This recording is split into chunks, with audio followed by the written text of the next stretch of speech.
Alright guys, so we're going to start off by sectioning off the mannequin to get ready for cutting the bangs. So what I'm going to do is go from the high point down to the recession point on the head and just create a nice triangle right in the forehead area of the mannequin or of your client. Now I'm going to clip that away. I've got my triangle. Now I'm going to take a left-hand side parting. We're going to start off creating a heavy, longer side bang. So what I'm going to do is go with really low elevation. The lower the elevation when you're cutting a bang, the heavier it's going to be. We've talked about this in past videos. If you have to treat the front of the head the same as you would treat the back. So if I'm trying to create light, airy layers, then I definitely want to elevate more.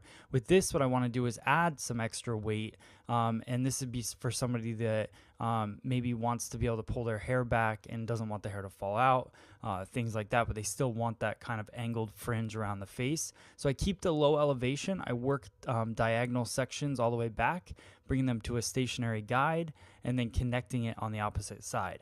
So now what I'm going to do is I'm going to blow it dry, because what I want you guys to see after every bang that I cut, I want you to see the dry finished look of it so you can compare which type of bang you're looking to create. Now keep in mind, I'm doing very basic versions of each bang, so if you elevate it a little bit more, you could take out a little bit more weight. So this would definitely be based on each of your clients. Don't do this exactly the way I'm doing it every single time. So now we're going to use our VibraStraight iron, go through, iron it out, just so you guys can see that polished finish and how the bang is actually going to lay. Some guests really like that heaviness in the front, especially if they have a lower density or kind of a weaker hairline. And like I said, if they want to pull all their hair back and not have the hair falling out.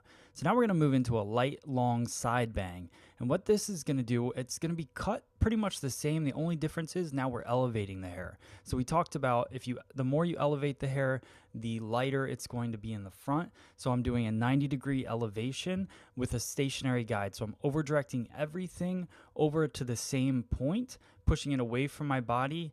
I like cutting from a short to long point, so that's why I'm pushing the hair away. You could stand on the opposite side and pull the hair towards you, just really whatever makes you comfortable. But I'm working that stationary guide, cutting, and what that's doing is collapsing that hair, but it's giving it a seamless feel because of the fact that I'm following the head shape. So just make sure when you elevate the hair that your finger angle is parallel with the forehead. If you elevate any higher, it's just going to collapse it too much. So now we're going to blow it dry. I want to show you guys the difference. You can really compare the heavy bang as opposed to the light bang. So I think that this is such a good visual for me. This is a video that I've wanted to create for a long time because we don't get the opportunity to see these visually next to each other, all these different haircuts and different ways of removing and keeping weight. So you could see the flow, it works really well. You can see the weight that's been taken out right around the edges of that haircut where it was heavy before. So it just makes it a lot easier for your guests to be able to style it and maneuver it. So now we're going to work on a shorter side bang. And what I'm going to do is take diagonal forward sections, over direct them, creating a stationary guide. And again, because we want to go heavy, I'm keeping my elevation low and cutting with my finger angle parallel to my parting. So just making sure I keep that consistent. Now, if you wanted to create a little more of a light feel to this fringe, what I would do is just suggest slight elevation after each section that you take. No one says that you have to stay either stationary or kind of extremely move it. You could just slightly lift it as you go around that curve of the head, and then you won't get so much of a weight line on the opposite side. What I wanted to do for you guys today is just show you what that stationary guide looks like. It's got a really cool feel to it, and it really pushes that weight down to the cheekbone area. So you can see that there is a little bit of layering. Why that happens is because as I round the head, my elevations change. So we did create some layering following the round of the head there. Now I'm just connecting the opposite side using my finger angle the same way. And I'll go through, blow it dry, iron it out so you guys can see what this looks like. I think this is a pretty standard bang, and I think this is what a lot of people cut, and then they get upset that it's a little too heavy.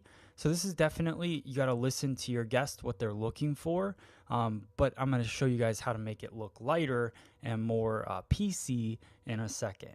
So we'll go through again with the Vibra Straight iron, iron it out so you guys can see the true shape of the haircut.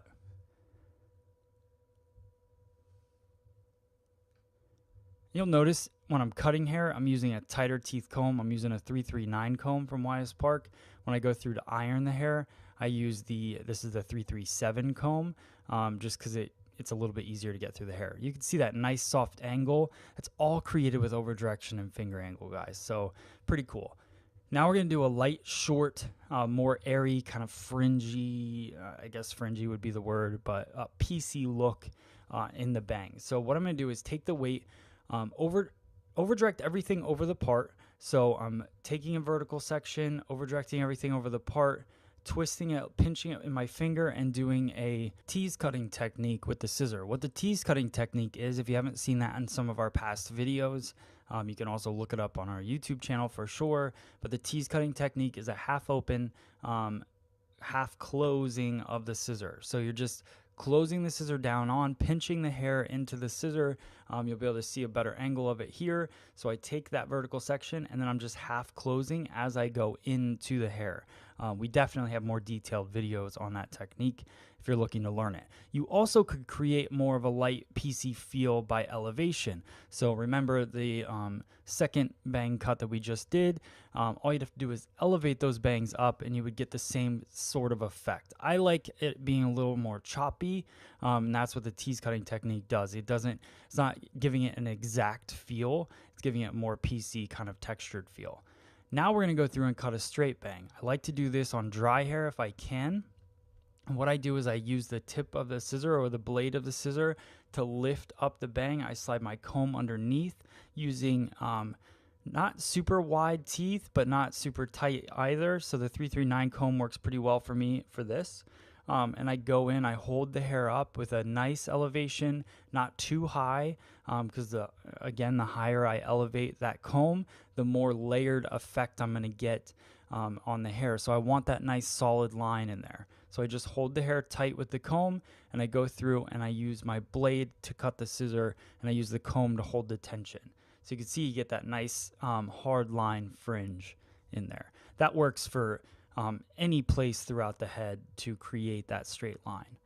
Now we're going to go through and create a grunge bang. And this is something that's pretty popular. You'll see it all over Instagram, and a lot of hairdressers are creating this kind of chunky PC bang in the front. It's really short, and then they let the longer hair fall over top. So I wanted to show you guys this as well. I know it's not probably a popular thing in your salon, but people may ask for it, so I think it's good to know it, and it's just fun to cut. So going through, I create that pieciness by really angling my scissor and cutting into it, deep point cutting, and then I go through and I do that tease cutting technique to piece out the overlay. So it's really combining a lot of the different techniques that we did, so you can see how that looks pretty cool. All right, guys, so that's pretty much all the different types of bangs that I had in my head. If you guys have any ideas, post them in the comments below. Thank you so much for watching. There's the video.